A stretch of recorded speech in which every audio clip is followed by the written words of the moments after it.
aventura por estradas e trilhas que se estendem para muito além do limite, onde o olhar já não consegue emparelhar.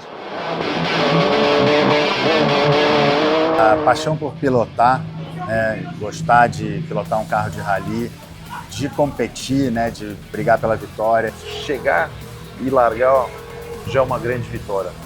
Você completar, aí você é outra conquista aí que não é fácil não. Uma jornada de desafios e paixões que todos os anos leva para o coração do Brasil sonhos, pelejas, limites, expectativas e histórias singulares. Nossa, são muitas histórias, eu sempre me surpreendi demais. A grande mágica dos Sertões é ter um motivo para cada um. Sertões, o maior rally das Américas. Aqui, velocidade e estratégia entram na mesma medida que o desejo de vencer. Não, de enfrentar o que vem pela frente, do que ainda não se revelou, do inesperado. A hora que o cronômetro que fala de 3, 2, 1 e tá valendo ali é onde... é agora, né? A gente se preparou o ano inteiro para isso, aí é foco total, concentração e dar o nosso melhor.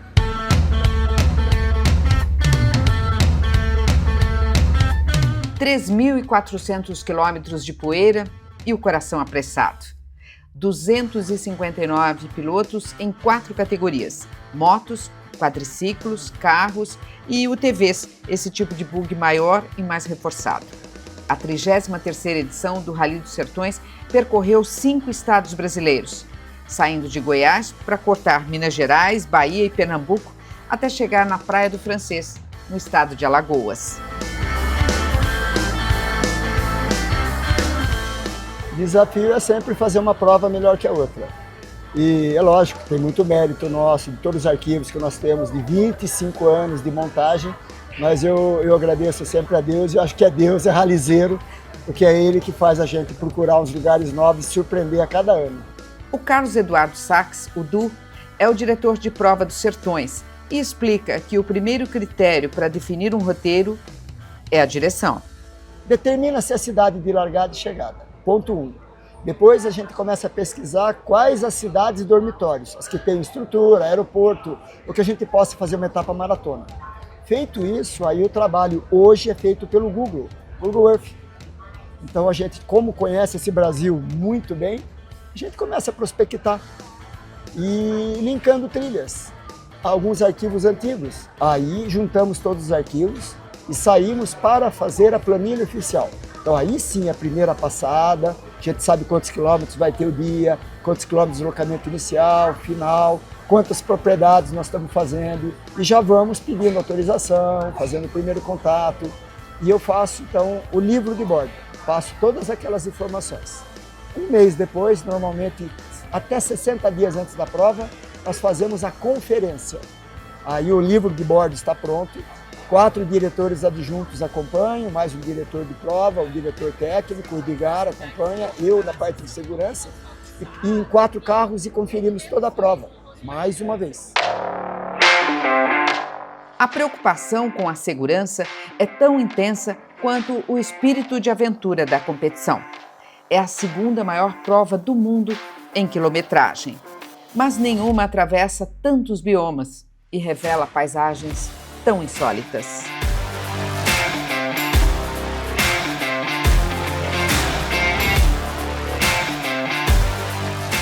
O Brasil tem uma diversidade de terrenos que uma prova na Europa não tem. O Dakar praticamente hoje é areia, areia, areia, areia. Aqui não. Aqui você tem seca, você tem caatinga, você tem sertão, você tem um bioma fantástico. Quando os estrangeiros vêm para correr uma prova nossa, é isso que eles falam. É impressionante. Nós largamos num grande centro, estradas de fazenda, mata-burro, aí de repente tudo seco, aí areia, aí verde, aí barro, canavial, lama. Então é uma prova completa. E essa é a satisfação que nós temos, de conseguir fazer uma prova que agrada a todos no geral, com um baixíssimo índice de acidente. Isso a gente atribui à segurança da planilha e da prova, porque o livro de bordo é tudo.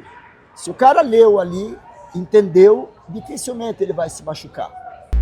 O rally é dividido em várias etapas, cada uma percorrendo uma média de 300 a 500 quilômetros. São trechos de serra, estradas de fazenda, trilhas de areia, algumas bem estreitas e curvas para lá de acentuadas. O Rally dos Sertões é uma prova de longa duração que viaja para todos os cantos do Brasil. Ele funciona assim: carros, motos e UTVs seguem o mesmo caminho, mas cada um larga na sua vez, porque nessas estradas espalhadas pelo Brasil não tem asfalto, não tem como ultrapassar, não tem como fazer nada. Então eles largam de 1 em 1 minuto, e quem completar o percurso inteiro, que em geral são 4.000 quilômetros, é o vencedor.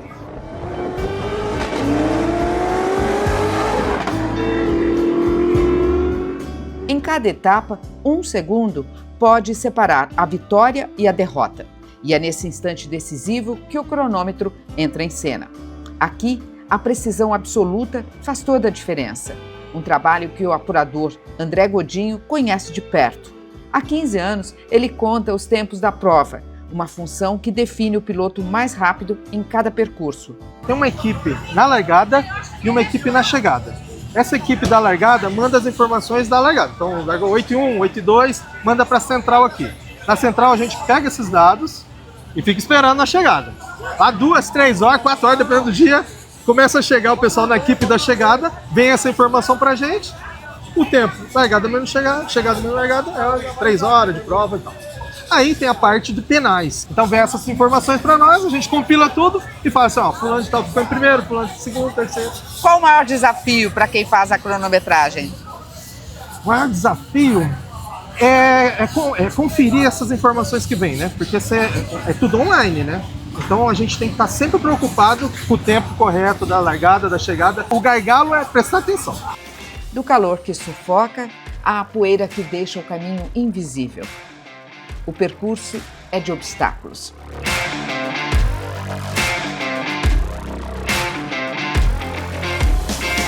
E se a velocidade é a meta, a estratégia define campeões. Não adianta você ser o mais rápido, você tem que ter um carro bom, um bom navegador e um bom entrosamento. É um casamento. Navegador e piloto é um casamento. Tem briga, tem discussão, e aqueles que têm o melhor entrosamento, com certeza eles se dão bem.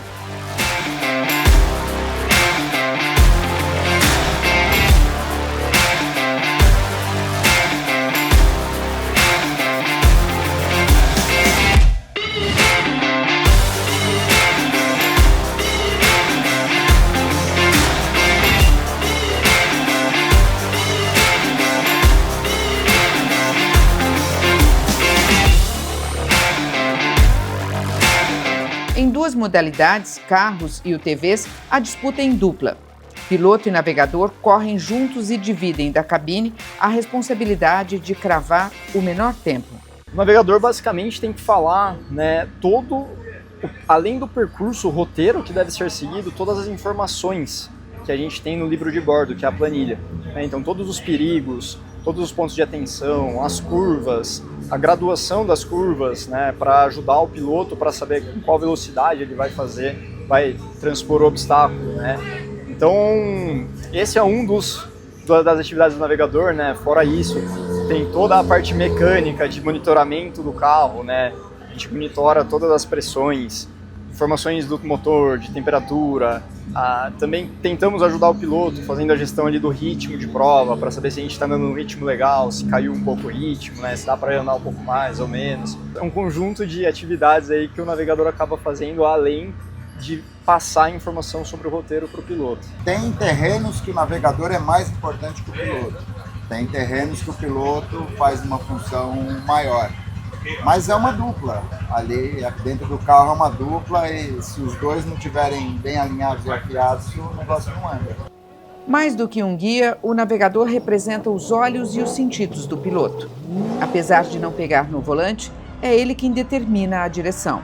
A função básica de um navegador é indicar o caminho para o piloto para que a gente consiga fazer o menor tempo. Mas para você obter aí o menor tempo, você pode tomar riscos, como você pode ser mais conservador e tomar tempo, né?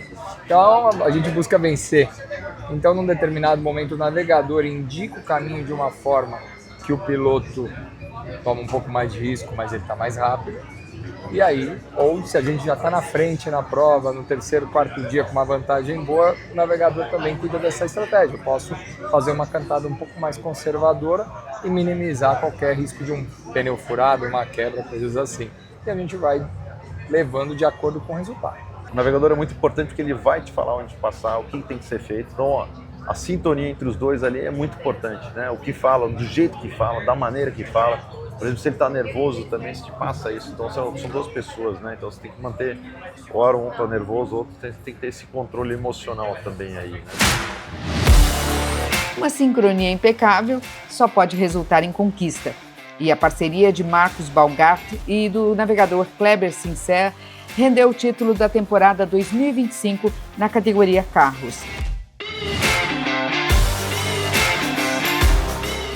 Nas UTVs, que é a modalidade mais disputada dos Sertões, Zé Hélio e Ramon Sacilotti conquistaram o tão almejado título.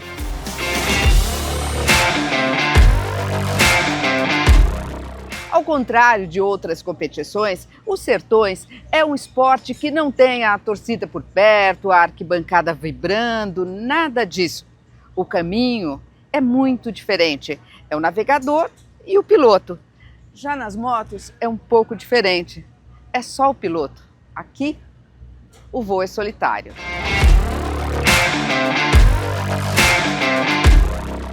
65 pilotos disputaram o rally nas categorias moto e quadriciclo.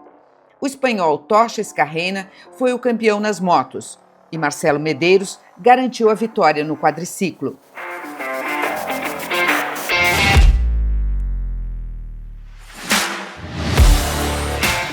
Mas o destaque nesse universo tradicionalmente masculino é o nome forte de motociclistas, feito a nossa Moara, símbolo de resistência e originalidade.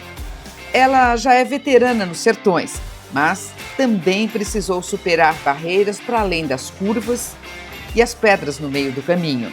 Como é que foi desbravar esse caminho dos Sertões? Quando eu comecei, foi um desafio gigantesco, né? Nenhuma mulher nunca tinha corrido o Rally dos Sertões de moto, lá em 98. Então, era tudo novo para mim e para os outros competidores, né? Ter, de repente, uma companhia feminina ali no grid. Eu era muito nova, inexperiente, né? Eu só corria de motocross antes. Mas eu tinha certeza que eu era capaz de concluir os Sertões na estreia. E eu achava que depois da minha primeira participação, os Sertões ia encher de mulheres no grid, que a gente ia ter categoria feminina e tudo. E hoje eu estou aqui, na minha 25ª participação. Eu sou o primeiro piloto da história, entre homens e mulheres, a correr 25 Sertões de moto. E estamos em 2 mulheres no grid ainda.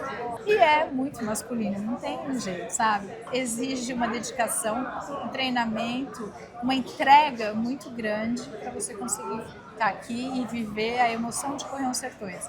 Não tem atalho, não tem como cortar caminho, não tem categoria feminina que seja mais fácil. Não, é tudo igual para todo mundo.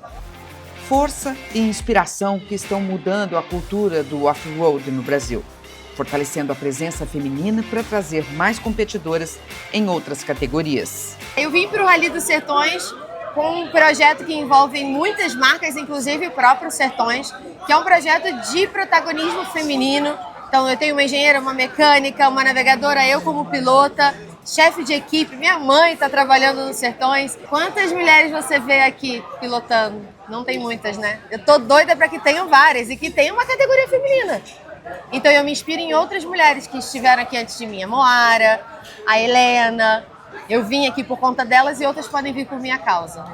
E graças à força de mulheres trilhadoras, a exemplo da Raquel e da Moara, que a cada ano a pauta da inclusão e diversidade ganha mais espaço nos Sertões. Um rally alinhado ao trabalho social no cuidado por onde ele passa. Além da competição, tem toda essa vivência num mundo que a gente não está acostumado. Um mundo com mais carências, com mais dificuldades. Teve um ano que nós quebramos num lugar muito extremo, assim, extremo. Muito. E nós quebramos, encostamos o carro e estava conversando eu com o piloto, de repente surgiu do mato e o senhor. Ele falou, moço, sai do sol, vamos para minha casa. Levou a gente para a casa dele, uma casinha muito simples de pau a pico. Pediu para a mulher dele, ela fez o almoço. Ela fez sobremesa do almoço, que eu não acredito que ela fez doce de leite. E nós, no fim, acabamos passando a tarde inteira e fomos resgatados só à noite. E ficamos lá com eles. E na hora de ir embora, nós quisemos pagar e ele não aceitou. Eu acabei deixando o dinheiro escondido porque ele não aceitava de forma alguma. Ele falou, não, na minha casa ninguém paga comida.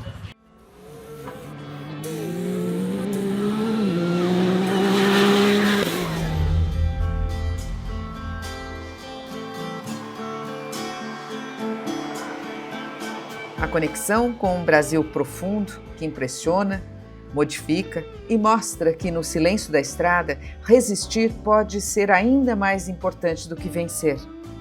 Um conhecimento que todos os envolvidos, querendo ou não, recebem durante o caminho.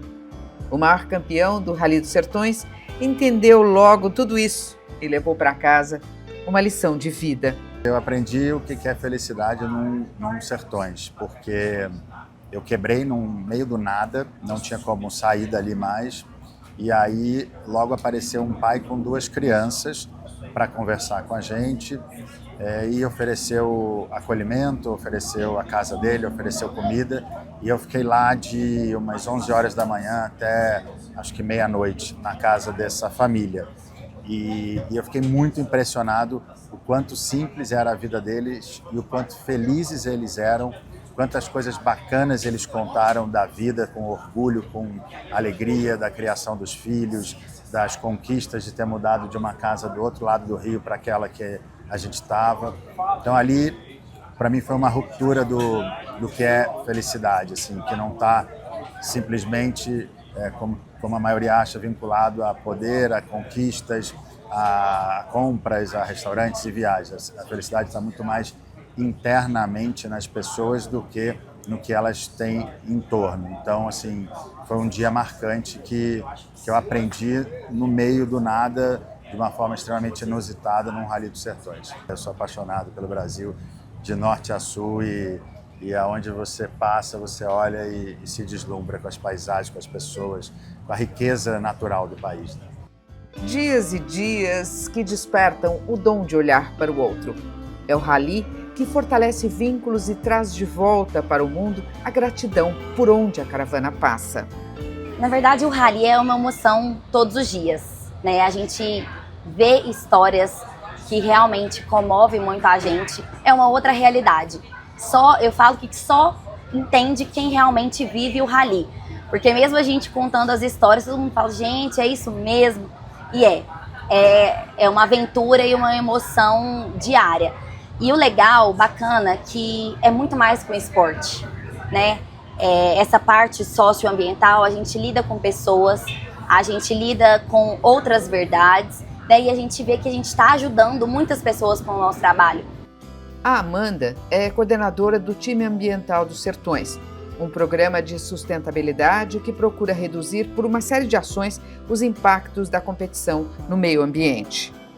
A gente mapeia todos os resíduos que a gente gera. O evento, além de gerar o que é orgânico e o reciclável que todo mundo conhece, né, de garrafa PET, vidro, a gente gera outros resíduos também. Quanto a esses recicláveis, todas as vilas a gente contrata cooperativas locais para separar, né, esse material, para não ir tudo para o aterro ou para um lixão. Né? A gente passa por municípios pequenos que às vezes nem tem um aterro sanitário. Então, essas cooperativas separam o material e aí, além da gente ajudar o meio ambiente, a gente também contribui para a renda para famílias, né, que vivem da venda desse material. O melhor material para eles é o papelão e a garrafa PET, e é o que a gente mais está gerando. a gente tem o Oluc. O que é o Oluc? É o óleo lubrificante usado. Todos os veículos, né, precisam do óleo lubrificante, e esse óleo lubrificante ele é trocado durante as provas, né? Então ele tem um potencial muito alto de contaminante. 1 litro de Oluc pode contaminar até 1000 litros de água. Então tem que ter a destinação correta. A gente também neutraliza todas as emissões de carbono. Então, além de todos os carros da competição, até os aéreos dos staffs, até, né, pra gente chegar aqui em Goiânia, é neutralizado. A gente fala que por onde a gente passa, a gente quer deixar um legado, né? A gente quer realmente mostrar que a gente faz a diferença e que a gente se preocupa com a sustentabilidade.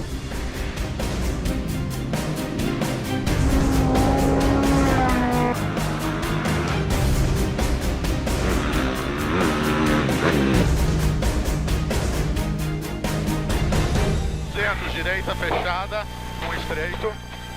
O Rally dos Sertões também tem um propósito social nos lugares por onde ele passa. A ideia é levar atendimento especializado às populações que vivem em regiões remotas do chamado Brasil Profundo. Um sonho que parece tão simples, mas é gigante ao mesmo tempo.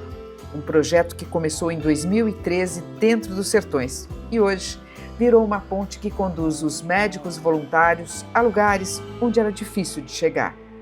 Saúde e alegria no sertão, é o que diz a sigla da SAS Brasil, organização sem fins lucrativos que mudou a vida de comunidades inteiras. Essa é uma estrutura totalmente itinerante, mas hoje a organização social SAS Brasil, a gente trabalha muito mais como um motor de inovação em saúde, também digital, para diminuir esse gap, diminuir a distância entre a pessoa que está no interior do Brasil a esses médicos especialistas que são de difícil acesso.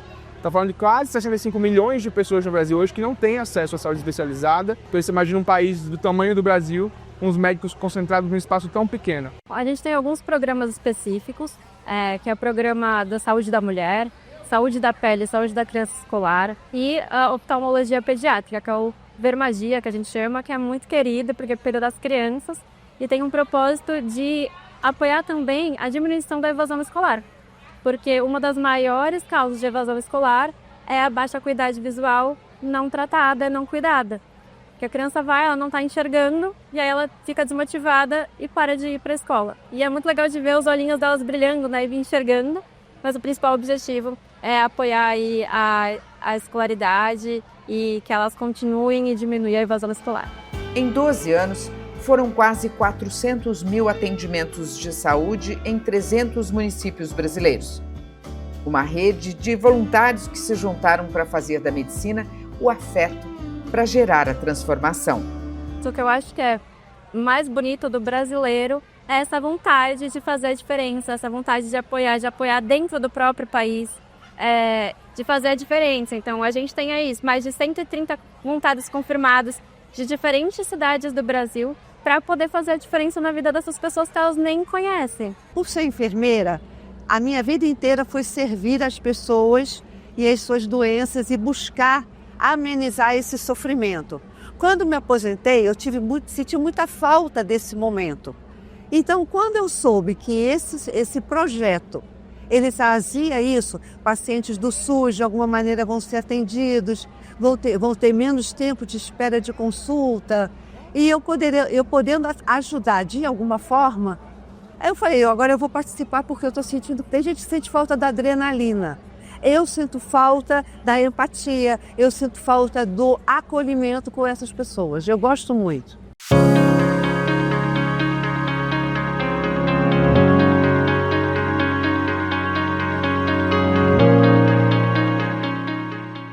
Esporte e solidariedade, competição e abraço.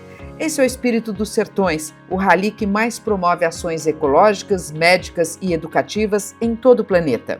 Tem o famoso caso da Dona Deja. Dona Deja morava numa casa mais ou menos no centro do Brasil, sem luz, sem vizinhos. E o Edgar, o diretor técnico dos Sertões, quando ele era navegador, encontrou a Dona Deja e tal. E depois, anos depois, ele estava fazendo um contrato com uma empresa de tecnologia. E aí estava discutindo e tal, e ele falou o seguinte, ok, a gente fecha o contrato com uma condição. vocês dão um jeito de botar a luz na casa da dona Deja. E assim foi feito. Então, sabe, a capacidade do ser humano de vencer desafios é linda. A capacidade do ser humano de vencer desafios e ajudar quem não tem essa capacidade é mais linda ainda. Meu nome é Tuca Porreta, sou caçador de emoções. De graças e aventuras, balanço até corações, mas hoje meus versos são para o Rally do Sertão. Definir o Rally dos Sertões é buscar, na essência, mais do que uma competição. É o desafio além dos limites de cada piloto e de cada máquina. É a experiência humana e a descoberta de um Brasil por vezes ignorado, mas vivo no dia a dia dos sertanejos. É uma extensa viagem traduzida em conexões feitas e por fazer, mas sem dúvida é preciso estar no caminho.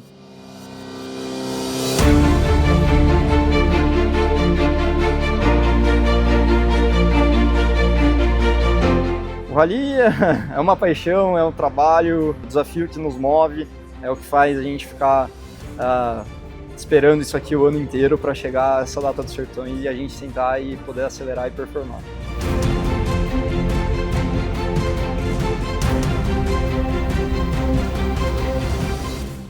O rally é um encontro maravilhoso entre as famílias, os amigos e a competição que te move o tempo inteiro. Os Sertões é mais emoção. O gostoso dos Sertões é você acordar num lugar e dormir em outro. É uma adrenalina, né? É uma novidade, é diferente, sai da rotina de casa, de estar ali todo dia a mesma coisa. Cansativo, bastante, mas é gostoso. Além de tudo tá acontecendo, toda a aventura da competição, andando junto a isso, a gente está cuidando do meio ambiente, ajudando famílias e fazendo histórias com crianças também. Então isso mexe demais com a gente, pra gente ver que a gente está fazendo além.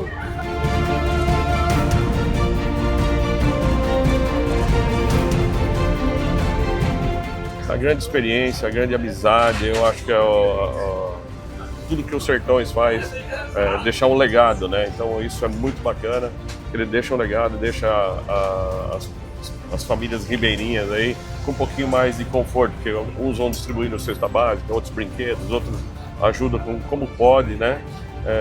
Então essa sensação fica um legado mesmo, a verdadeira legado dos Sertões. Se você pegar um piloto que larga de Goiânia e chega na Praia do Francês sem botar o pé no chão, sem sujar o carro, ele vai dizer que o rally dele foi ok, mas não foi espetacular, mesmo que ele tenha ganho o rally. Agora, se achar um cara que capotou, virou, trocou pneu, chegou com 2 pneus e tal, mesmo que ele chegue em 10º, ele vai dizer que o rally foi espetacular, porque ele superou todos os perrengues possíveis, entendeu? Então ele provou para ele mesmo que ele é capaz de superar perrengues, superar desafios. O rally é uma fábrica de emoções, é uma fábrica de desafios, é uma fábrica de perrengues e é uma fábrica de vitórias pessoais.